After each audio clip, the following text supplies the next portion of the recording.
Today we are going to begin to learn about what is meant by culture. Culture exists all around us. It exists in ceremoniously overt ways and in many smaller indirect ways. It is expressed through our food, holidays, language, thought, gestures, and daily exchanges. Culture is such a part of who humans are, it is reflected in just about everything they do and say. We will begin by describing our own culture and then eventually taking our understanding of culture and using it to help us learn and understand about different cultures. Culture is not specific to a time or place. Culture is dependent on people, circumstance, and environment, and is therefore ever-changing. There are many benefits to learning about culture and the many shapes and forms it takes. Understanding human diversity increases a collective wisdom, benefiting us all, improving people's capacity to understand and communicate with one another. This understanding unites us and allows us all to gain from the multiple perspectives found in varied cultured experiences. Often when we discuss culture, we do so from a surfacey level. We explore the traditional dress and food of a particular nation, or listen to the music and participate in a specific holiday to experience some trademark expressions of culture. While these are important parts of culture, they should be examined more deeply to uncover the values, beliefs, and contexts that are the foundations of culture.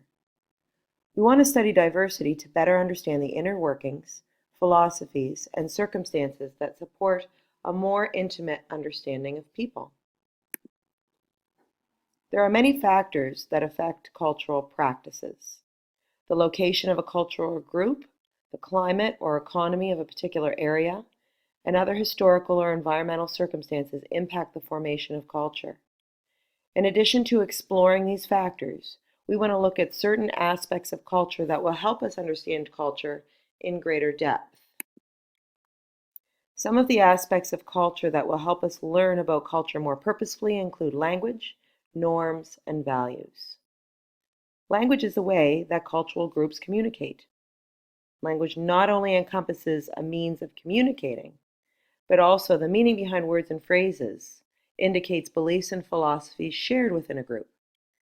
Intrinsic in language are the thoughts, ideas, and values of a given culture. Cultural groups have regular daily practices.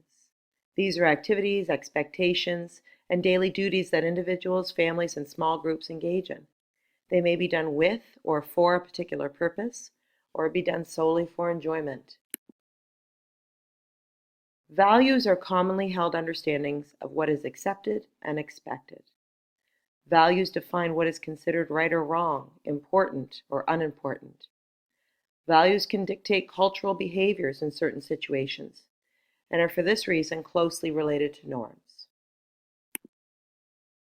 Now that we've broadened our understanding of what is meant by culture, we will begin to look at and share what is meant by culture, with our purpose being to develop a better understanding of people.